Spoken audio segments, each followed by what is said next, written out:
The Detroit Red Wings and Minnesota Wild are battling for playoff positions in their respective conferences, while the Anaheim Ducks are looking to continue their rebuild. We've got all the latest coming up on today's Locked On NHL podcast. You're Locked On NHL, your daily podcast on the National Hockey League.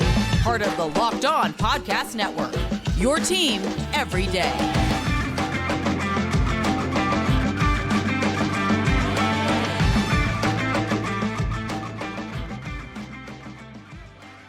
And welcome, everybody, to the Monday edition of the Locked On NHL podcast, part of the Locked On Podcast Network, your team every day.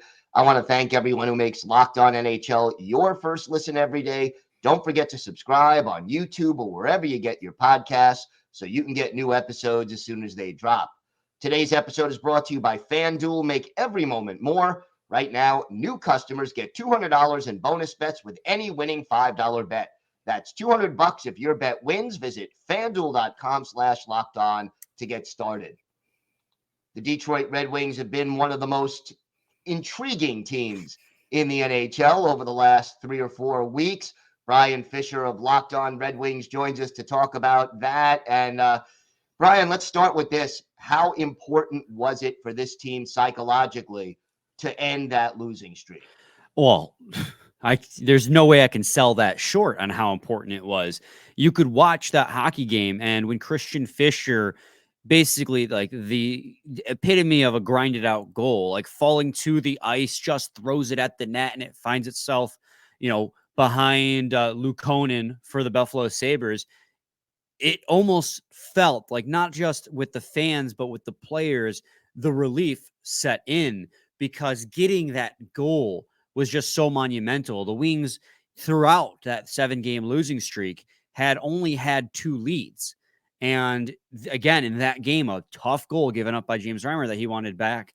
It felt like it was, okay, here goes again. They gave up the first goal and it's going to fall apart. But Christian Fischer was able to respond, a guy you don't rely on a lot for goals. Your fourth line came out. They were fantastic. His 3rd goal of the season. It felt like it kind of immediately charged the team. And from there on out, they were fantastic. And then another amazing second effort by JT Compher, diving to knock the puck off the defender's stick out front to a wide open Patrick Kane backdoor. Like, that was it. You felt the switch flip. Now, granted, we're recording this before they play Pittsburgh tonight. So results notwithstanding of that game, but in that game alone against the Buffalo Sabres on Saturday, it really felt like, at the time at least, the monkey was off the back for the Detroit Red Wings on what was the most horrendous 7-game losing streak I think I've ever seen this team play, especially on the back of a 6-game winning streak and being one of the most successful teams since the new year. So what was the difference? You go from a 6-game winning streak where this team looked like they could take on and beat anybody to a 7-game losing streak where they couldn't get out of their own way. What was the fundamental difference in the way the team played between those 6 and then 7 games? Well, it's 2 things, really. The first one, and the most easy one to call out, is goaltending. I mean, when Ville Husso got hurt, you had to have Alex Lyon step up to the plate. He had like 1 game, I think, up until that point when Ville Husso initially got hurt back in December. And then he took over the crease, and in January and in February, he was a top 5 goaltender in the league in save percentage. At one point, he had about a .920 save percentage. And so they're a bad defensive team, Gil. Like, I don't mean the defense, the defense, yes, but the team defense, the way they play defense has not been working. They have a bunch of forwards on their team who historically don't play defense. Daniel Sprong, Patrick Kane, Alex DeBrincat, Robbie Fabry. You could go up and David Perron. You go up and down that lineup. You have a bunch of wingers who historically never make an effort on defense, but you have a defensive system with Derek Lalonde that emphasizes responsible defensive play by the forwards to make it tough to play against. He's trying to replicate that Tampa Bay Lightning mentality, which makes sense because that's where he comes from, is Tampa Bay. But on the losing streak, that just wasn't happening. He was able to get them to do that on the winning streak, right? And that's the second part of it.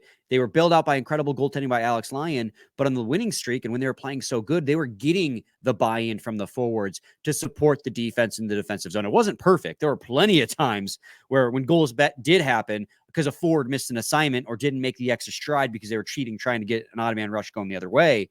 But it was working. In fact, if you go on to Money Puck and you had at that time sorted by high danger chances against, the Red Wings were top 5 for fewest. They were doing a really good job of, while they were getting outshot attempted, they're one of the worst teams in the league at 5-on-5 at shot attempts share per game.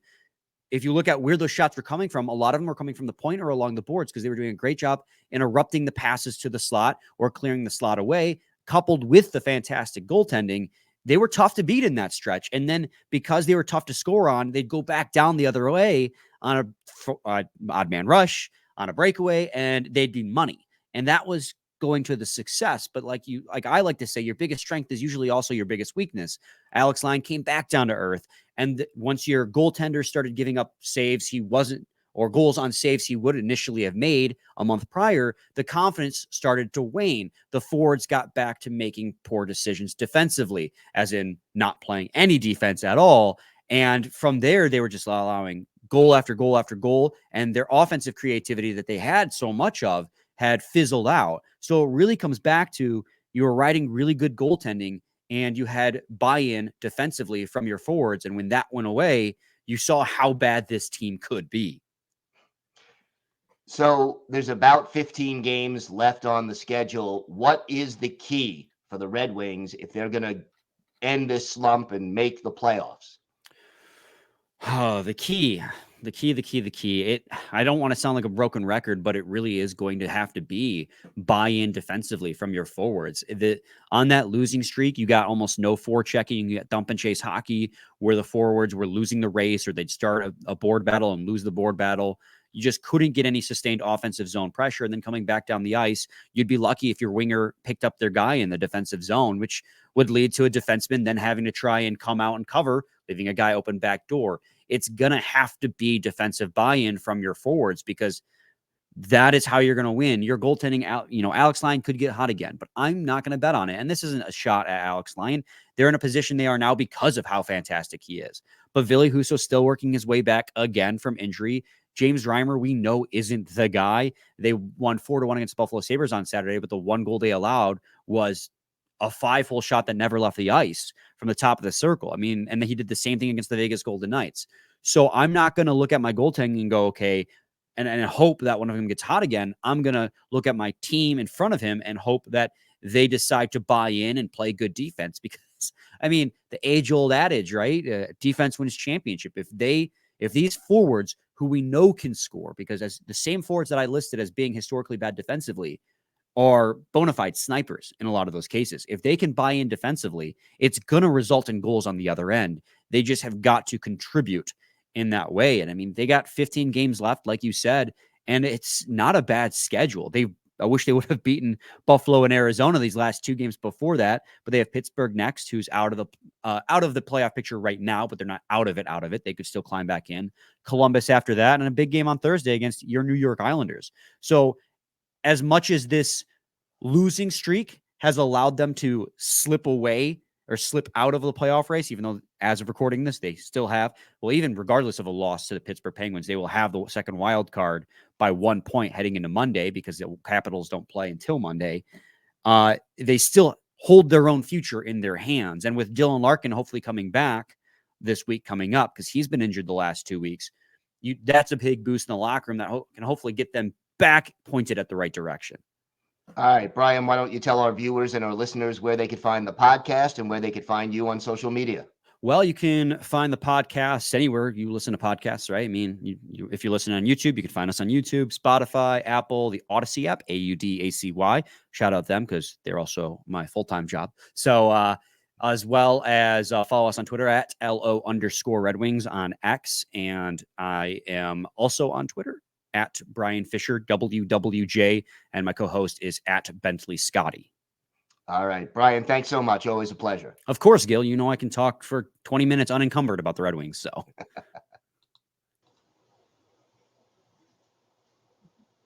Today's episode is brought to you by Robinhood. Did you know that even if you have a 401k for retirement, you could still have an IRA? Robinhood has the only IRA that gives you a 3% boost on every dollar you contribute when you subscribe to Robinhood Gold.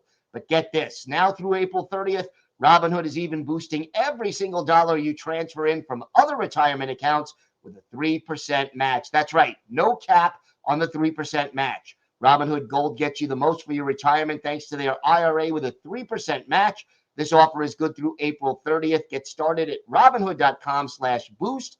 Subscription fees apply. And now for some legal info. Claim as of Q1 2024, validated by Radius Global Market Research. Investing involves risk, including loss. Limitations apply to IRAs and 401ks. 3% match requires Robinhood Gold for 1 year from the date of the first 3% match. Must keep Robinhood IRA for 5 years. The 3% matching on transfers is subject to specific terms and conditions. Robinhood IRA available to U.S. customers in good standing. Robinhood Financial LLC, member SIPC, is a registered broker-dealer. It is always a pleasure to welcome back to the show the host of Locked On Wild, Seth Toupal. And Seth, it's a dogfight right now for the Minnesota Wild. They've played a few more games than some of the teams they're fighting for, but they are right there in the battle for that final playoff spot. Talk to me about what's been going on. 3-0-1 in their last 4. Yeah, it seems like the team has kind of started to finally understand the gravity of the situation that they find themselves in currently on the outside looking in and trying to catch the Vegas Golden Knights for the final wild card spot in the Western Conference. Ever since the Arizona game a few games ago on the road, it just seems like the battle level has been much better for this team. They played Colorado very tight. Unfortunately, weren't able to win that game, but they had the moment that everybody in the NHL world is talking about when John Hines pulled Marc-Andre Fleury out of the net in overtime. They beat Nashville. They get both points there. Unfortunately, came up short against the St. Louis Blues. They pick up 1 point, but it felt like 2 was definitely there for the taking. And so you look at this situation in the West, Gil, and you are battling with the St. Louis Blues to try to vault the Vegas Golden Knights. And it really feels like that list of teams that are fighting for that spot is really starting to tighten up. Calgary is distantly back. The Seattle Kraken are still kind of in the mix, but it feels like it really is coming down to Minnesota, St. Louis, and Vegas as the legitimate teams that are all vying for that spot. And Vegas has been a little bit of a mess here recently. So the Wild find themselves 3 points back. So it's definitely doable. They play the Golden Knights a couple of times before the season is done. They play St. Louis a couple of times before the season finishes up. So the Wild do have opportunities to get themselves above water, but it just every day there's going to be position jockeying. They're going to be looking at like, well, if you only had this point. And so this is just life as host of a show of a team that is in a fight to the end for one of those wild card spots. You mentioned Marc-Andre Fleury recently getting his 75th career shutout. Talk to me about that milestone, what it meant for Fleury and what it meant for the team. Fleury he's been great over the last 13 games in which he has been in, which includes him coming in relief of Philip Gustafsson against Vancouver. In the 13 games, 12 starts that Fleury has last had, he is 9-2-1. He's got a goals against average of right around 2 and a save percentage of about .920. But I think the thing that has helped, because Fleury's been good. He's been great on this stretch. But I think the Wild have done a really good job of helping limit the shots that get through. They have upped their block numbers over the last few games. That shutout that he had against the Anaheim Ducks, he only faced 16 shots the entire night. And so the Wild are doing a good job defensively of limiting, especially high danger. I think the Ducks had 3 total high danger chances the entire game. And so if you can limit those, if you can get a couple more blocks, that makes life on your goalie very stress-free. And the Wild are they're going with the hot hand here down the stretch. And Philip Gustafsson, the younger of the two, has been inconsistent this year. And it's interesting that some comments that John Hines has made recently saying basically like, look, we're going to go with the guy that gives us the best chance to win. And if you want to be that guy, pick it up. What do you think is off with Gustafsson this year? I think it stems from the fact that last year was his first full season in the NHL. And I think teams just got a little bit of film on how to attack him. And it's tough to make adjustments to those types of things while a season is going on. And so it seems like some nights he gets a good handle on it and has some really good performances, but others, when things start to go wrong, you kind of revert back to that old form. And so for him, I think it's something that he's going to have to try to overcome during the rest of the season, obviously. But the biggest chance for him to make big adjustments is going to be in the offseason to try to correct some of the habits that are leading to him consistently getting beat up top. That's something that he's just going to have to put the time in the offseason to try to get himself back on track. So we're coming down to the last 15 games, give or take, of the regular season. This is going to be a dogfight, probably go down to the very end. What are the keys for the Minnesota Wild if they hope to make the playoffs? Well, I think one of the big ones is you got to get, number one, you got to get Joel Eriksson back and healthy. He is the engine of the car. As much as Kirill Kaprizov is probably your most important player for the Minnesota Wild, Joel Eriksson is your least replaceable. He is the number one center. He is the net front guy on your number one power play. He is your number one penalty killing forward. He is probably your best defensive forward. And so trying to replace all of those key pieces, as well as he takes about 60% of the faceoffs for the team since John Hines took over. So he just deploys him anytime there's a critical faceoff that needs to be won. So trying to replace all those aspects is impossible. And so if they can get Eriksson back and healthy, that's going to help. And thankfully for the Wilds, they have had the kind of top level production that you need. The problem has been the secondary scoring. Right. This team has been carried by Kirill Kaprizov, Matt Boldy, Joel Eriksson, Matt Zuccarello to a lesser extent. Like those top six guys have by and large done the work. It's the third and the fourth lines, and it's something like in the last 30 games since the season flipped to 2024, you've got guys like Marcus Johansson, who has 6 points in 30 games.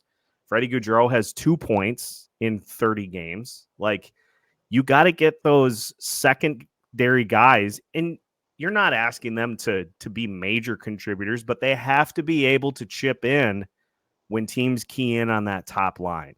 And so if they can get more even performances from those secondary guys, that's going to help a long way too. And if they can keep getting this from Marc-Andre Fleury and net, they're getting good enough goaltending to win games. Like that has been something that they've struggled with early on in this season.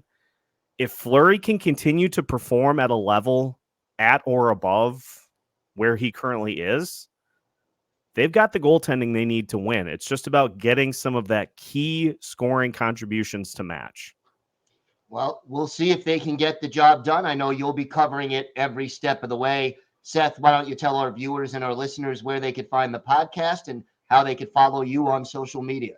Absolutely. Just search Locked On Wild on Google or whatever your preferred internet search domain is, and you'll find everything that we have to offer on social media, on YouTube, on your favorite podcast platforms. Just search Locked On Wild, and you'll find everything that we have to offer. And then you can follow me on X at Seth Toups.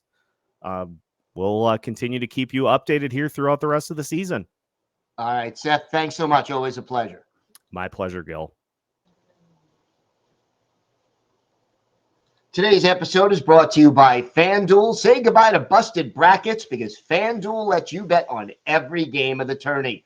Whether it's betting on a big upset or a one seed, it's time to go dancing on America's #1 sportsbook, FanDuel.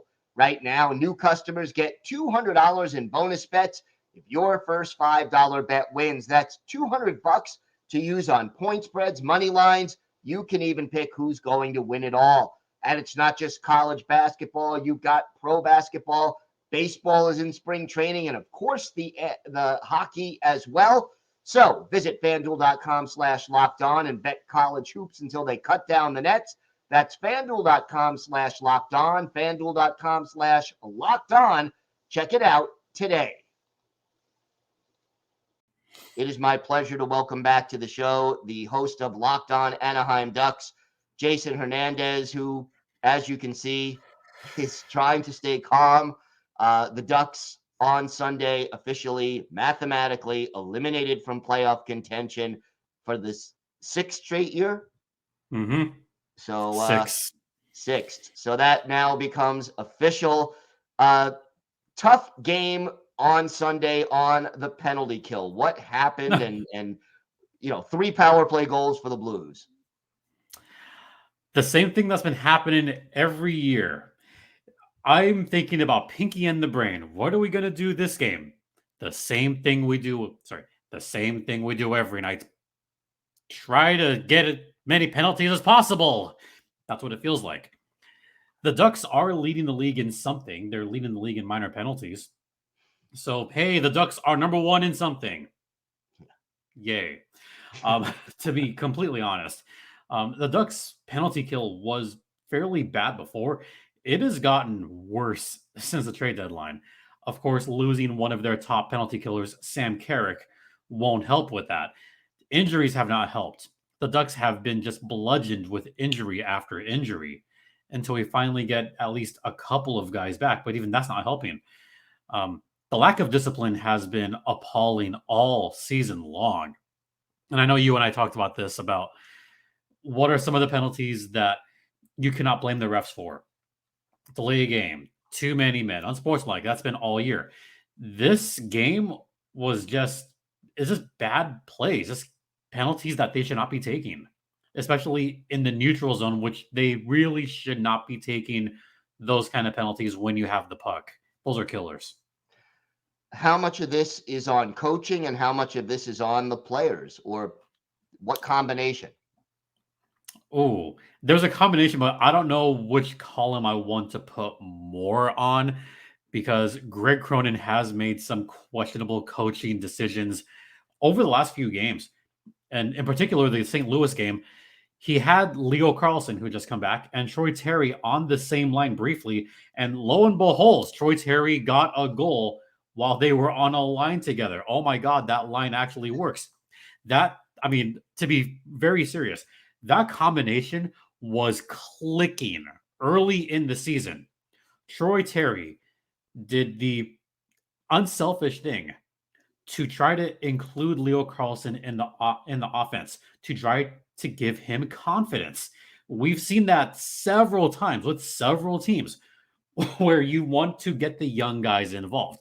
That's the mark of a captain-like player, right? I mean, It's leadership. Yeah, that's what Troy Terry has, his leadership.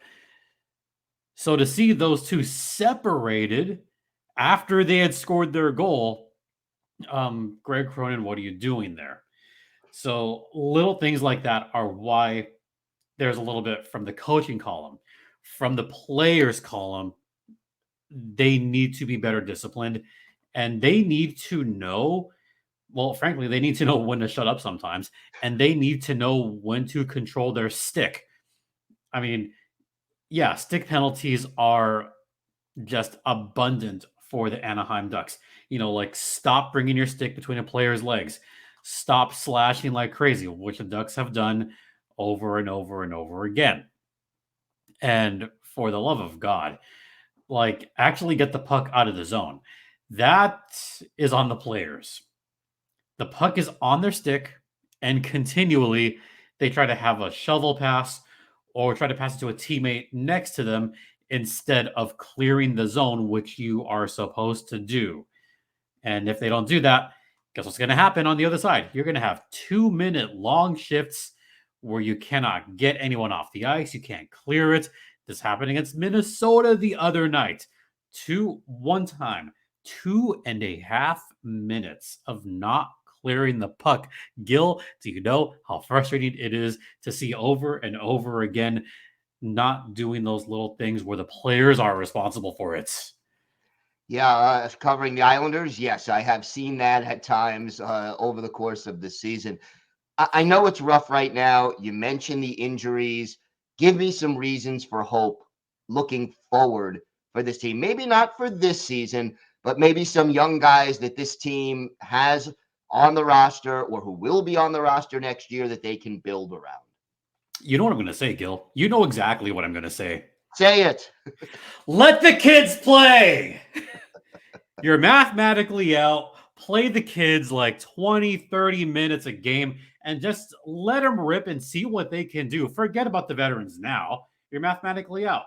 Let's see what Leo Carlsson can really do.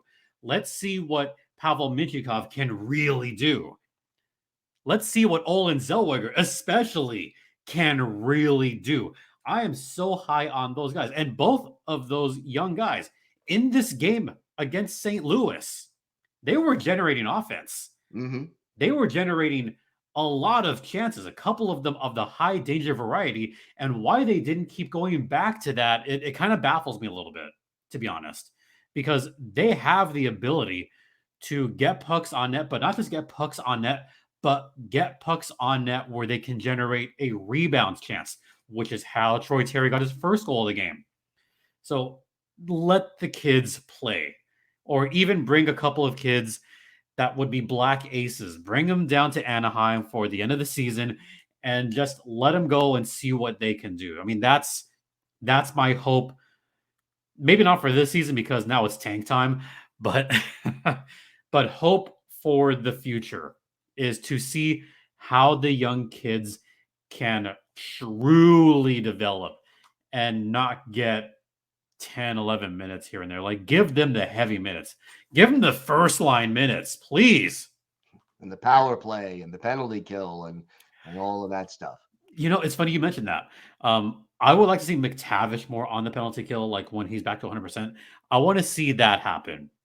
Mm-hmm. I want to see Olin Zellweger on the PK as well, because even though he hasn't been on as much, when he was in juniors, he was experimented with in PK, and he was good in that role. So why not have those guys just, move stuff around, move players around, but also just give them chances for every strength. Give them chance on the PK. Sure.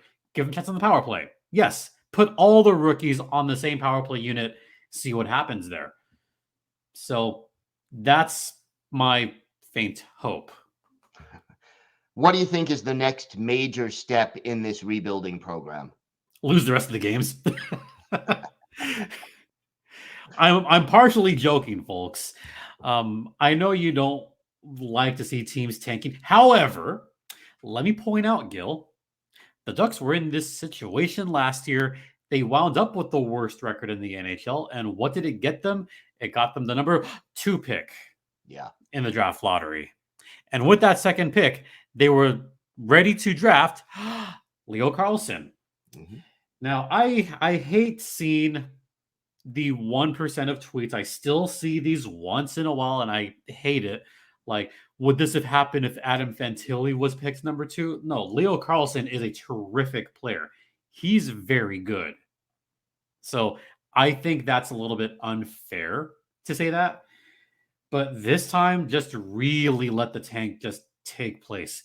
Ensure that you're the 3rd worst odds in the league.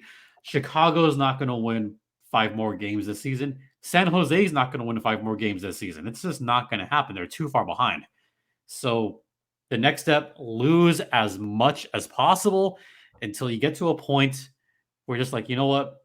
Let's win a couple. Like, just go all out, play all the kids, see what happens.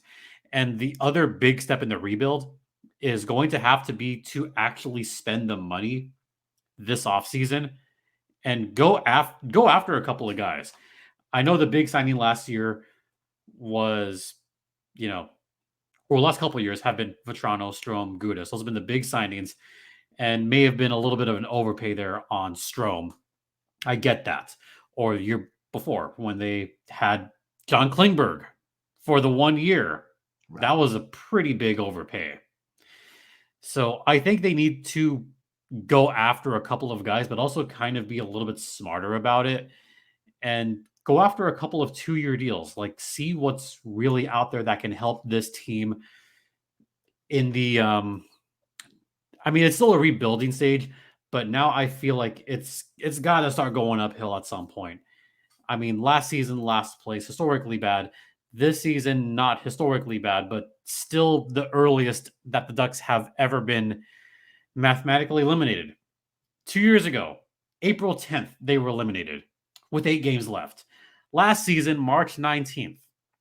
This year, March 17th, they are mathematically out with still 14 games left. Yeah. I'm not going to say this is the worst, but... Yeah, not easy. No question. Jason, why don't you tell our viewers and our listeners where they could find the podcast and where they could find you on social media? Thank God you said social media at the end of that. They can find the podcast Locked On Anaheim Ducks wherever you get your podcast, free and available across all platforms. The X account is at StimpyJD. The show's X account is at LO_Ducks. They can find me on the socials there, the podcast there. They can also find me announcing Firebirds goals for Coachella Valley Firebirds hockey. At least that team's in the playoffs. At least. At least. All right, Jason, thanks so much. Always a pleasure. You're welcome. Locked On has launched the first ever national sports 24/7 streaming channel on YouTube. And now it's also available on Amazon Fire TV and the free Fire TV channels app. Locked On Sports Today is here for you 24/7, covering the top sports stories of the day with the local experts of Locked On, plus our national shows covering every league. Find Locked On Sports Today, now available on the free Fire TV channels app. I want to thank my guests. I want to thank Brian Fisher of Locked On Red Wings, Seth Toupal of Locked On Wild, and Jason J.D. Hernandez of Locked On Ducks for joining me today. I'm Gil Martin. I am here every Monday hosting Locked On NHL, and I co-host the Friday edition of the show along with Rachel Donner. I want to thank everyone for making Locked On NHL your first listen every day. Don't forget, we are here every day, Monday through Friday, covering the biggest stories of and around the National Hockey League. Have a great day, everybody. Stay safe, and thanks for listening to and watching the Locked On NHL podcast.